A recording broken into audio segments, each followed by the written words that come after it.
So the NBA is a fantasy world. I mean, it's professional entertainment. You're a star. I mean, there's a lot of glitz and glamour associated with it. Listen to the crowd. That's Bradley. Wow, did he slam it home that time?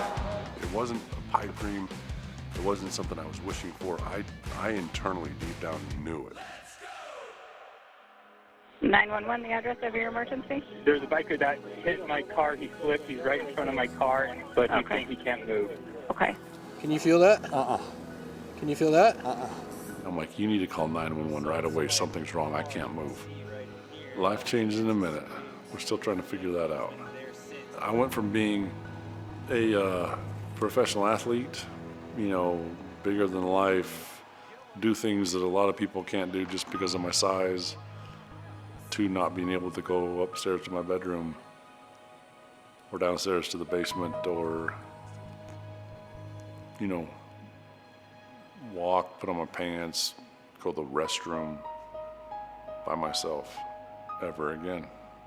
I can't control the why, and the why is interpreted so many different ways, but I can control the what now. Carrie can help me control the what now. So when things get hard, we turn to each other for peace, and to Heavenly Father, and to our family. Oh my gosh, this is freaking work out. I'm lucky and blessed to have someone that's got my back like she does. And that's where Strangely Grateful comes in too. Yeah, we're gonna have tough times. Yeah, this is gonna be difficult in ways that we can't ever explain. But we're in this together, and the difficult things in life can bless our lives if we allow them to. And that's why we're strangely grateful.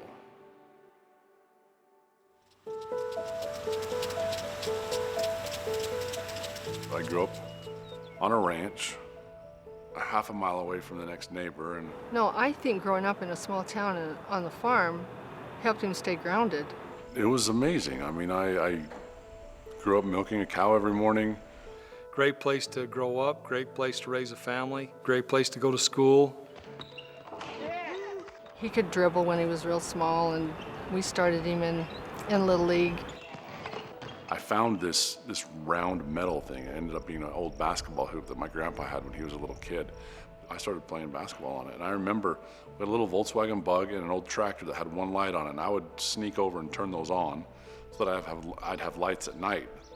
And I'd just go out there and shoot hoops as long as I possibly could. He was over 6 foot in elementary. I had a teacher, Mrs. Gray, and we were in the lunchroom one day, and she goes, "Shawn, I'm gonna teach you a shot, but if I'm gonna do this, all I want is season tickets for the first year in the NBA." And I said, okay. I knew full well that one day I was gonna get her tickets to a season in the NBA. I knew it. Into the middle and slams it home. From the time he was little, he was self-motivated, confident, goal setter. His high school career was just phenomenal. I mean, he was so dominating, offensively and defensively. But it wasn't just me, we had a good team. I mean, my sophomore year, we only lost 2 games. My junior year, we didn't lose. My senior year, we didn't lose. Every place we played was just packed to the hilt, and a buzz of excitement before we ever got there. To his credit, he wanted to grow up and be just a normal kid, and he wanted to be treated that way. He does have a sense of gratitude. He doesn't take things for granted. He knows he was blessed with that height. He knows he was blessed with that talent. He was the #1 recruit in the nation out of high school, and that just incredible size and an incredible talent and an incredible person to go with it. 17-15 left. Bradley drives and swings up that hook. So much success, so much energy, so much goodness about all of it. And then he goes on to BYU and has a super successful year there, goes on the mission. The decision to go on a mission was, it's something that I always wanted to do, but when it came right down to it, it became a little more difficult. Shawn had a big choice. There's no guarantee you'd go on a mission, and you just lay out for 2 years. There's just no assurance that you're going to come back and be the star that you were. Bradley baseline. And I had a bishop at the time drive 2.5 hours, sit down with me for about half an hour, and he told me this one thing. He said, "Shawn, I'm not going to tell you to go, I'm not going to tell you not to go. He says, but you care about what people think about you. And he says, there's every kid out there that's making a decision to go on a mission or not go on a mission has a very legitimate reason not to go. Family member sick, a job, school, you name it, their reason not to go is just as valid and just as important to them as your reasons not to go are to you. He says, but how do you want your name being used as it relates to people going on missions? I cared about what people thought about that because I believed in missionary work, and I'm a huge champion and a big fan of people going. So I put my papers in the next day. The best part about Shawn that I could see is that kid loved the Lord because he put it on hold. He really did. He put it on hold, and he went and he served with all of his heart. So these are my mission yearbooks. These are the two elders who picked me up from the airport. When he did pick us up at the airport, he picked us up in a Toyota Corolla. So you gotta imagine someone 7'6", driving a Toyota Corolla. His knees were up near his chest. The seat was scooted back as far as possible. Goofy smile Shawn had in the yearbook. His next companion. He looks excited to be there. You know, it was an element of excitement for me when I got my mission call. Everyone knew, you're going to Shawn Bradley's mission. More people were interested in talking to him and hearing what he had to say because of, this physical characteristic he had. It helped me understand who I was and what I could handle, because I had to focus on things that were something that was less comfortable for me. Basketball was comfortable for me. I knew the sport. I knew what to do to get better. And now I've got to figure out how to become the spiritual side of Shawn. And what does that look like? What is my testimony? What is it that I truly believe? I mean, if I'm out here sharing something that's this important to me, is it this important to me? And yeah, it was and it is. But I had to make sure that I knew that. With the second pick in the 1993 NBA draft, the Philadelphia 76ers select Shawn Bradley from Brigham Young University. When I was trying to determine whether or not I was going to go into the draft, and I kind of had to do that as a missionary because my mission president said, you need to take a couple of days and put all these rumors to bed, figure out what it is you're going to do, make an announcement, whether you're going to go or whether you're not, and then finish your mission the way you're supposed to. He knew he was going to go NBA, but he didn't know when. Very clean-cut young man. He spent the last 2 years in Australia. He had to think about that. He could have had a great college career. I mean, just look. I mean, he could have been all everything. From the small town of Castledale, Utah. My mission president was very wise and kind of guiding me through what the next steps of life might be. He went and did what he could do to help out his family. And so I decided to go eligible. Shawn Bradley dons the cap of the Philadelphia 76ers. Got picked by the Philadelphia 76ers. Started, there for 2 years. Got traded to New Jersey for 1, and then got traded to Dallas. Shawn was probably one of the most underrated players of his time. As a player, he was a great shot blocker, obviously. He had the best 15-foot baseline jumper I've ever seen. It was money. He actually, what people don't know in practices, when the team would play one-on-one against all the players, Michael Finley, Steve Nash, Dirk Nowitzki, Shawn always won. I mean, he was a shockingly good athlete. And when I got traded to Dallas, it was like I got traded home. He could set a pick. He could shoot the ball. He could block shots. He always had impacts on game all the time. He's the second tallest player in the history of the NBA. So him on the court is all arms, all elbows, and he's a much better athlete than people think. I really enjoyed my career. I'm proud of it. I had a great time, and it's a big part of my life. I mean, I love the community. I love the people. I love playing for the team. He was a big old teddy bear. He really, really was. Very private, had about 97 kids, and so that took up a lot of his time. So I got married just before my career, and we had met in Philadelphia, and 2 months to the day later, we got married. We started having kids right away, and she wanted kids fast. We had them 15 months apart. Those girls were active. I mean, they were on the go.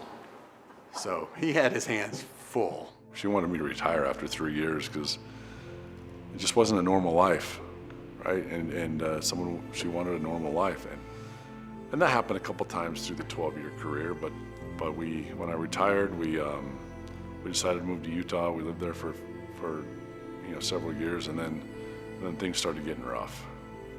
And we ended up divorcing after 24 years of marriage. You know, when we heard that Shawn and Annette were divorcing, and I was worried about Shawn, of course, because if he loves hard, and I know it was tough on him, real tough. And I don't want to get into the details or the nitty-gritty of all that, because divorce is ugly, no matter how you look at it, and it affects people, it affects kids. And for a long time, my 5 of my 6 kids wouldn't talk to me. We're mending. Mending's coming along. There's a lot of healing that needs to take place when trauma like divorce happens in a family. And so over the years, we're trying to create an environment for that healing to happen.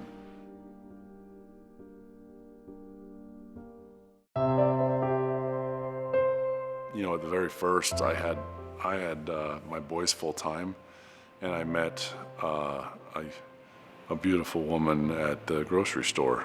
Carrie had to get a prescription at Lynn's grocery store. And Shawn just happened to be there at the same time.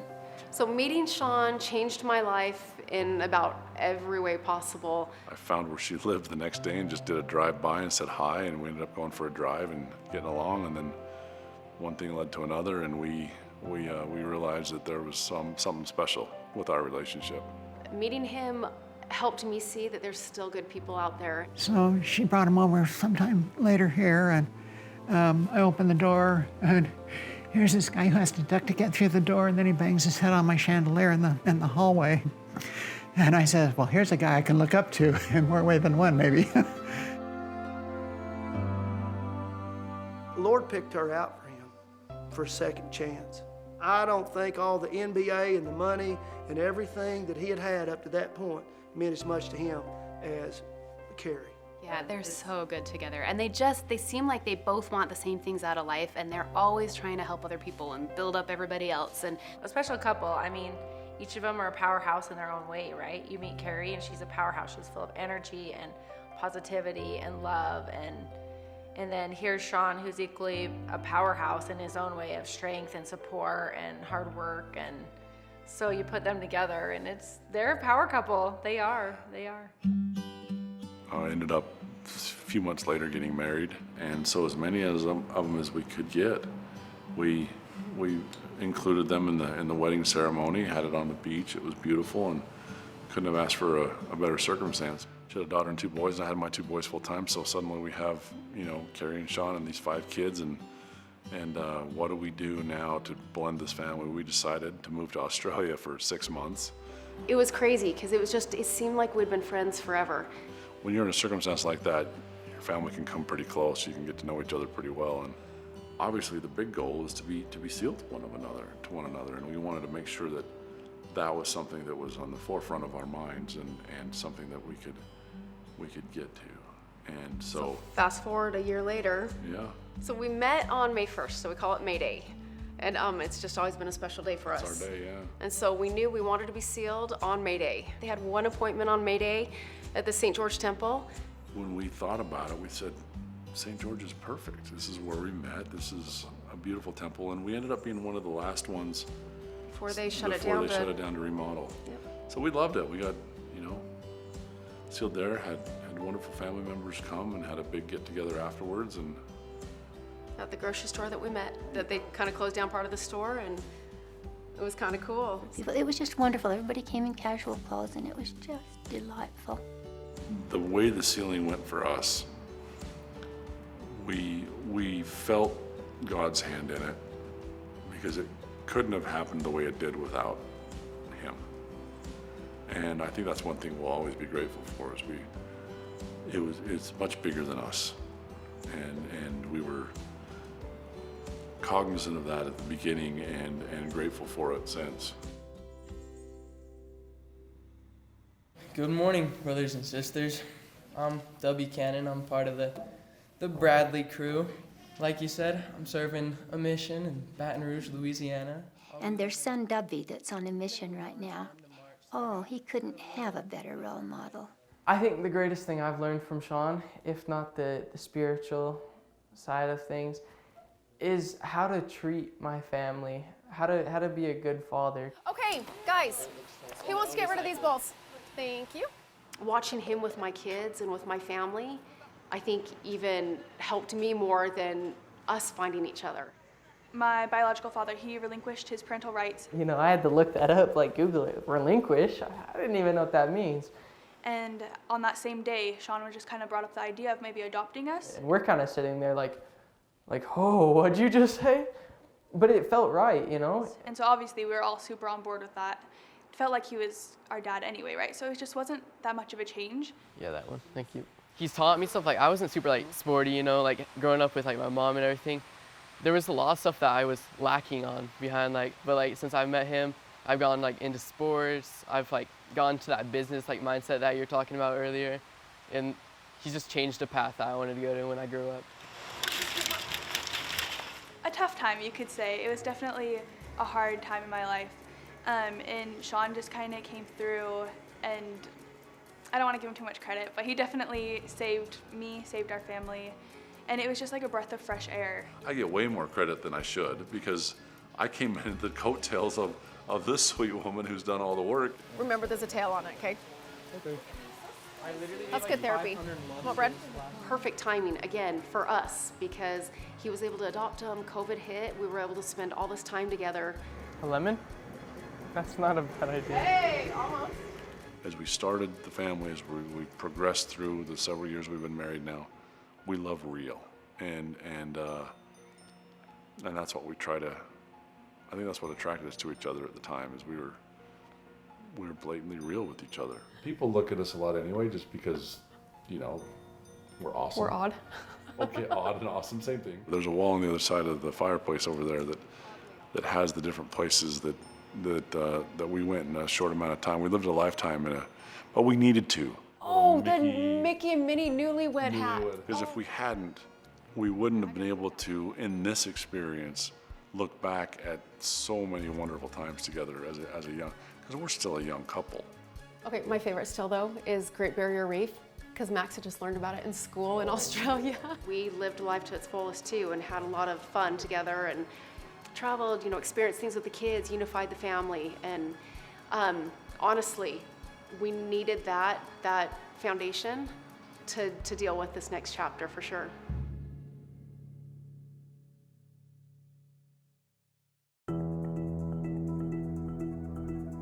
It was a gorgeous January afternoon in St. George, Utah, you know, decent weather, sunny. We didn't have anything planned, and so I went on a run, and he went on a bike ride. So I'm riding my bike, I get close to the roundabout, and I see a car parked. I remember a slight bump from the left, and then I don't have any memory until lying on the ground looking up at the sky. All of a sudden, at the end of my run, I heard ambulances and sirens. And whenever we hear sirens, Carrie has a really sweet thing of, all right, we hear sirens, let's say a prayer for the people that they can be safe. 911, the address of your emergency? There's a biker that hit my car. He flipped. He's right in front of my car, and it looks like a car saw what happened. She pulled over and parked. She's with us right now as well. Okay, just don't move for me, okay? I can't move by this. I'm gonna go ahead and unzip you. I, at that moment, had no idea whether I was gonna live in the next 5 minutes or not. I literally thought, this might be it. Arms are tingling. His left hand is a little bit numb. My legs are numb. I haven't felt any other It feels like injuries, no other broken bones or anything.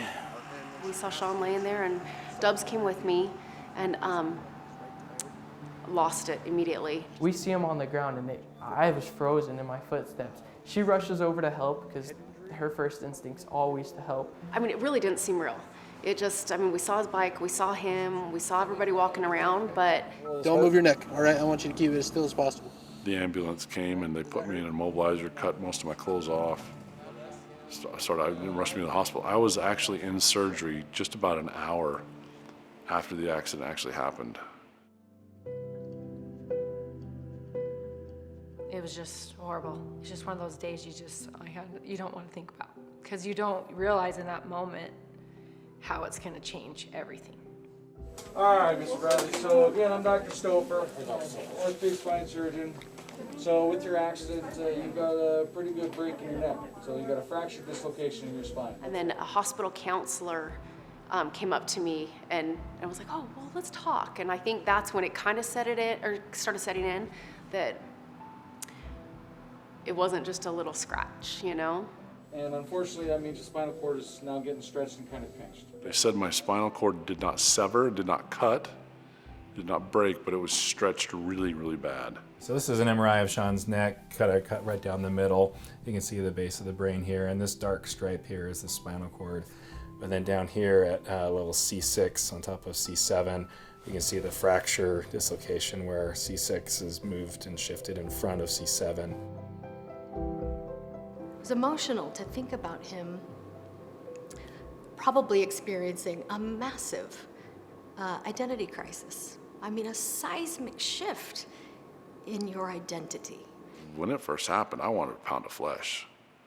You know, I wanted people to be held accountable for their mistakes or their actions. I wanted, you know, to be able to just, I was dwelling on the negative and the tragedy of it more than, okay, what can we do now? And she was the first to be like, Shawn, that's not the person you are. That's not who we are as a couple. We need to put this in a positive way, and let's look at the beautiful things, the amazing people that we're meeting, and the things that are going on that way. So she's the epitome of positivity, and I am blessed beyond measure to have her in my life, especially now. Early on, just with a lot of the unknowns and you know, how widely known he was very private. And then a little more than a month after his injury, decided, you know what, this is time to just embrace it and go public with it. Had a press release. According to a release from the Dallas Mavericks, former BYU and NBA basketball player Shawn Bradley is paralyzed after being hit by a car while riding his bike. It kind of changed his mental state and started, instead of being withdrawn, he was out there in the open and pretty open with a lot of things he's still quite open about. We started getting calls and comments and well wishes, and people were saying, we're sorry for what happened, we're praying for you and your family, we're hoping for this, we're praying for that, we're thinking of you here. And I instantly felt, in a way that's very tangible and very real, the power of prayer and the power of positive thinking, the power of thoughtfulness for others. It helped me realize that I need to do that for others more than I do, because praying for someone's easy, and there's great power in that. He was still in the hospital in the rehab unit, and they were already like, okay, how can we do this? How can we do some good? How can we turn it into something positive? How can we do something to help other people? When he was still just trying to figure out, am I even gonna be able to raise my hands higher than my waist ever again, you know? Mind-blowing. It's incomprehensible to me how much the people around me are affected by this, especially the ones that are close that I love, my wife, my kids, you know, the bosom buddy, best friends. He called me the morning that it was going to go public. I had no clue, and just told me the whole thing. And he says, it's going to come out today, and I didn't want you to hear it from someone else. I wanted you to know. I saw it on the news and got, you know, the normal phone alerts, and my stomach dropped. You know, it was just awful, just absolutely positively awful. Mark Cuban and Dirk Nowitzki came and visited us here in the home. We did not know what to expect, and I was terrified. I mean, it was beautiful, and it was so much fun, and they kicked the soccer ball around with the kids, and we talked about old times and new times. And you know, honestly, I had expected the worst, that he would have no mobility at all from the neck down, and I was, pleasantly surprised that he did have mobility and was showing us how it was getting better. And But the emotional impact of that was next level. he was making us feel better more than the other way around. And so that was a joy. And that, Shawn he's just got a positive attitude and always has. And that just came through. He called and said, I'm going to be in town for some rehab. Can you come up and see me? It was hard. I had to kind of wipe the tears away and walk away a little bit. Yeah. And how is it now? It's still hard, but he won't let it be hard. How so? You can't say it. He's just too good a guy. They're both an inspiration. They're, Carrie just as much. She's right there beside him. That has to be their faith. No other way around that. That's the only way you could.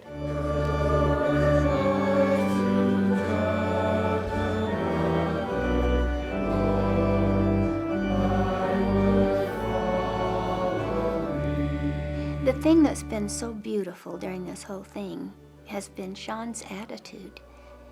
It's been heroic. People look at us and they're like, why are you guys so optimistic about this stuff? But, we all know that there's another day coming, we get to keep being a family. Thank you. Okay, thanks, guys. I get up every morning and I say, this sucks, or this is hard, or this is rough, and this is not what I chose. And I have to acknowledge that, because if I don't, then it'll eat at me, and it'll become a cancer, and it'll grow. But I acknowledge it and say, okay, be that as it may, what am I going to do today? I'm going to try to be positive, I'm going to try to be productive, I'm going to try to be kind, I'm going to try to remember things, try to do the best I can, and move forward. Instead of dwell in the tragedy of it, move forward with the opportunity that it can provide.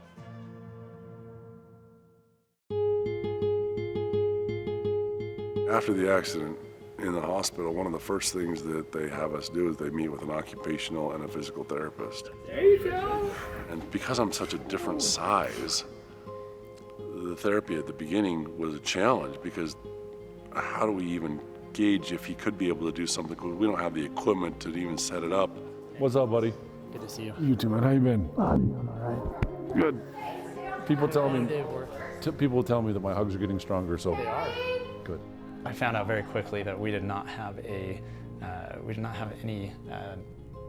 type of power wheelchair that was going to fit him. So that began the start of our struggle with trying to figure out how do we deal with somebody who's 7'6". Every time I'd go home and come back, there'd be a new contraption. There's something. I mean, there's only 30 or 35 people in the world that are 7'6" or taller.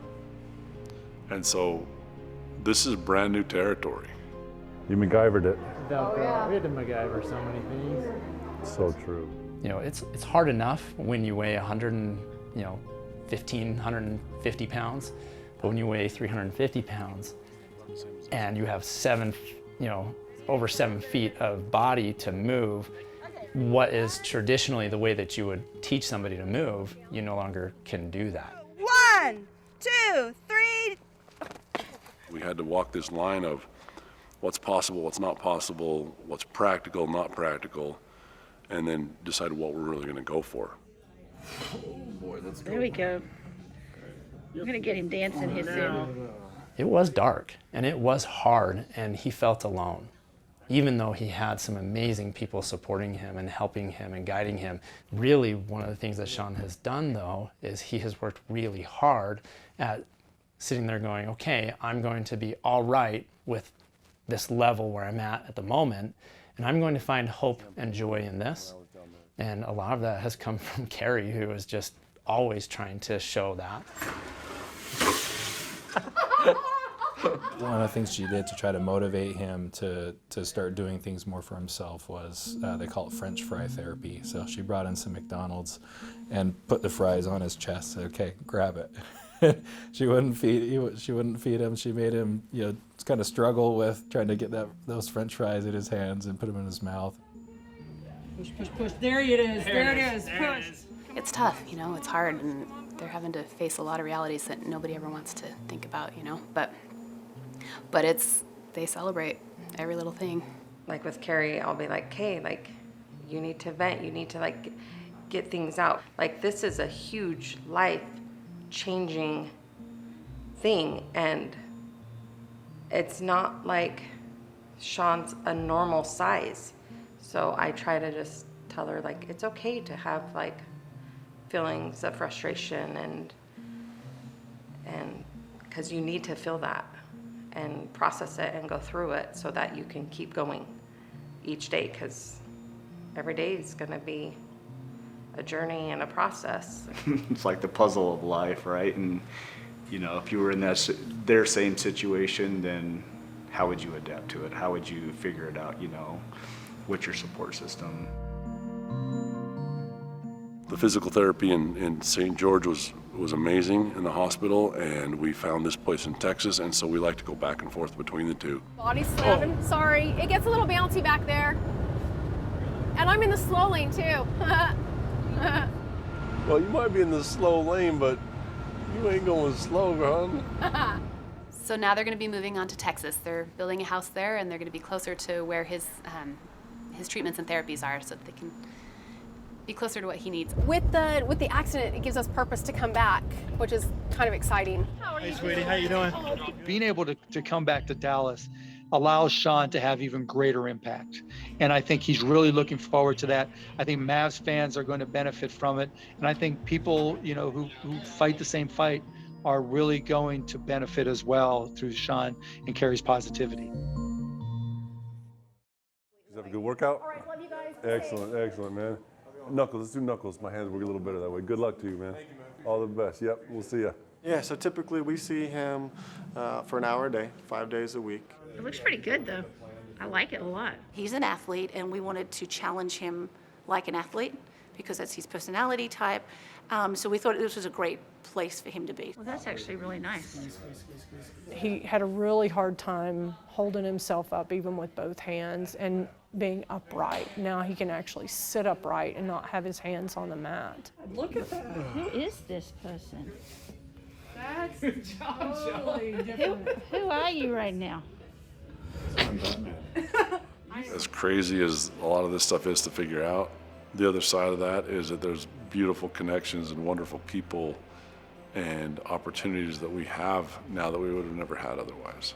And you can hold your head high and know that you're doing what you want to do the best that you can do it, and be who you are and be proud of that. Always stand tall. Always stand tall, because it's important, it's impressive. It's been interesting being able to see the positive impact that he makes, not just on others, but on myself. You come and meet him and you can't be in a negative manner at all. He's such a positive person. All right. Yay. Bye, sweetie. And that's happy tears. He wanted to do everything he could to resume everything he was doing before, especially with being a father and family member. You know, one thing that Shawn's always told me is he doesn't want his wife to be a caregiver. So he tries everything in his power to make sure that, you know, she is still his wife and they have that relationship versus her having to take care of bodily functions or other duties throughout the day. What I needed to do was not have that thumb come out at the same time. Shawn would never be able to do this if Carrie and the kids weren't supporting him 100%. You have to have the support of your family. Oh, look, Patty Cake. When people show up, it does matter. Circumstances are crazy, but when they show up, it's very humbling, but it's also very beautiful. I have been so pleased with the progress that Shawn has been able to make with his wonderful therapists. At first, they didn't think that he'd be able to use the upper part of his body at all. And look what he's doing. I mean, it's wonderful. On three, ready? 1, 2, 3. Okay, let's turn that right on. Our biggest goal that we're working on, and kind of the goal that we established together with Shawn, was that he's able to transfer himself from his chair to his bed independently. I've got some decent dexterity for my injury, but I don't have a lot of strength in it. So holding things gets to be a problem, and dropping things gets to be real easy. Just to see what he can do over time has been wonderful. And to see a big man do that, and it shows others and will be motivation for others that say, I can't do it. Yes, you can. I know somebody who can. You know, there was a time we took him out to the basketball court. Woo! Carrie and I kind of plotted this because I was like, is he ready emotionally to go out and be on the basketball court? So after about 4 weeks, we decided we would go ahead and do that and shoot baskets. And Did you play basketball or something? And it's the first time he had shot a basketball, and to watch that demeanor go from not being in a very good mood to just grinning ear to ear was amazing. I think there's little baby steps of like, is he ready for this? And then they went to the Mavs game, and then they had a great time. Being there at that time and seeing all his old buddies and just being part of it, I mean, he had a light in that eye that, I mean, he just shined. Speaking of Mavericks, I want to give a shout out to my good friend Shawn Bradley. Oh man, I saw him over there. Yeah. I saw him over there. He's in great spirits. He smiled, he hugged. He said, Shaq, I love you. I'm going to cry. He almost made me cry. I had to get away from him. But Shawn Bradley, you hanging there. If you ever need anything from me, brother, you know where to find me. Yeah, it was great to see him. He sent us a message. He wanted to get together, and the men Kenny spent a couple minutes with him. And I know you did too, Shaq. It was great to see him, and he is in great spirits. I actually stood back while he was rolling back to our seats and videoed him because he was literally like a kid in a candy store. He was just like looking and giving people knuckles, and you know, he'd come to life. You know, he obviously gave a lot to the world with basketball, but I think he has more to give to make that impact. And I think it's still coming. And that might be, it's a terrible way to learn that lesson, but I think he's got so much more in there. I would say we all have stuff in our life that's difficult that we've overcome. We've had to have help. God supports us if we allow him to.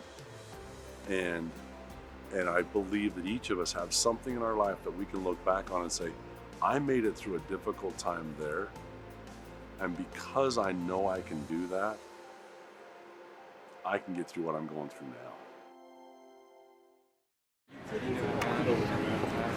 Yay! Someone asked me at the beginning, and I don't remember exactly who it was, but they asked me about what my relationship with my Father in heaven was, and if I felt upset or mad at God for what I'm having to go through. And it kind of took me back that they'd asked me that, because never once have I ever felt even close to being upset with God about this circumstance. You know, I know he didn't cause this to happen. You know, he allows us to live our lives and make our choices. I mean, he understands what's going to go on with us. He just wants to know, he wants us to know who we can be. It's for us to learn these things, not for him. He's got it. I've been amazed by the new relationship that I've had with him, and that's from my side. I mean, he's always there. I understand that. But from my side, the new relationship that I've had since this is much different. I think it's much deeper than it's ever been. You know, when you're in your depths of your trials, you want to ask, do you even know? Do you even know what I'm going through? And he does. Sorry. This wheelchair, this paralysis, I'm becoming someone that I wasn't before. I'm learning how to adapt and adjust and to learn and to contemplate and to be aware in ways that I've never done before. So I'm in the middle of it right now, but hopefully one day I can look back and be strangely grateful for this too. I mean, he's that guy that lives how he's supposed to live. The kindness he's supposed to show other people. It's not fake. It's not when the cameras are on. It's 24/7, thinking of other people, and I believe that comes from his faith. I can't fathom the fact of not having the gospel or Heavenly Father or, you know, just these invisible angels all over, you know? I mean, how would we survive? Our faith has kind of just gotten us through this whole thing. Just not even believing that he could get better, but just that we can have help from the other side and from within our faith to help pull us through this. And that knowing that eventually one day it will get better and that we can kind of just see like the light, you know? Hey guys, welcome back to 7 Questions with Emmy. Today I'm talking with Shawn and Carrie Bradley. If you were able to walk again for one day, what would you do during that day? I'll tell you what, that question made me cry the first time I read it. I think one of the first things I would do if I could walk again is put Carrie on my shoulders. I hope that we can be a catalyst for positive change. I hope that we can look forward to brightening someone's life in a positive way.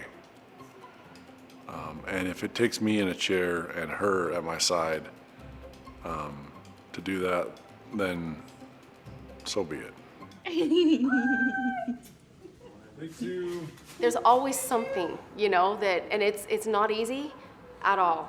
But if you can just find one positive thing, something to be grateful, and, you know, thank Heavenly Father for that one thing, then all of a sudden, you know, more keeps coming into focus. Look at you. But you know what? These experiences, they are not fun. There you go. Good. And there's pain, and there's frustration, and there's depression, there's darkness. Can you fix but that's the journey. The journey is then how do you transition and move through that to find a new identity. Good. It's going to be interesting to see how you feel when you're down there. So to think about him in a wheelchair and experiencing such a seismic shift in his identity broke my heart for him. There's a lot of PTSD. I've also thought about him since and thought, you know, none of us will experience that kind of a seismic shift in our physical identity. I mean, to that level, because none of us really started at 7'6", but we all experience seismic shifts in our life circumstances. We all go through difficult times, you know, difficulties with our health, with family members, you know, faith crises. We all experience seismic shifts. I mean, our lives turned upside down, sideways, inside out, however you want to say it, just dramatically changed at that moment. To see that happen to him, but to know that we all go through those kinds of experiences in this mortal journey, and how empowering it is and how hopeful it is to see Shawn experience it with such grace, and to know that his biggest identifying characteristic is that giant heart, and it's still there, and it still beats for Christ, you know? No matter how tall he's sitting now, he's still a believer, and we can be too. It's just a great reminder for those of us who know Shawn well that we can make it through hard things. He's on a mission, literally. This is his second mission, if you will, and it's to teach positivity and to convey positivity and to find the best in really bad circumstances. There's so many people that he's going to be able to help and show that The kids are doing okay? there is hope, even when things are really, really hard. What does it matter if he's in a wheelchair? He's still going to overcome and do anything and everything he wants to do. We're not going to get out of this life without trials. That's why we're here, is to be tried. It's not the end. It's just a different road he's traveling. He's traveling a different road than what he was on. And he'll still get to the end. Just a different route. Our struggles are what define us, and you know, some people rise above them, and some people let them drag them down, and obviously Shawn has chosen to fight this fight, and I'm sure he's going to come out on top. He's well on his way to really realize that basketball was an amazing journey, but he's got a lot more to give of himself to motivate others and lift up other people, I think. You know, he's been just kind and patient and loving to everyone around him for his whole life, and I think that is still the guy he is, and now he's enduring life in a different way, and he's still the same person. He's full of love, and he's full of faith, and that's Shawn Bradley. Mm-hmm.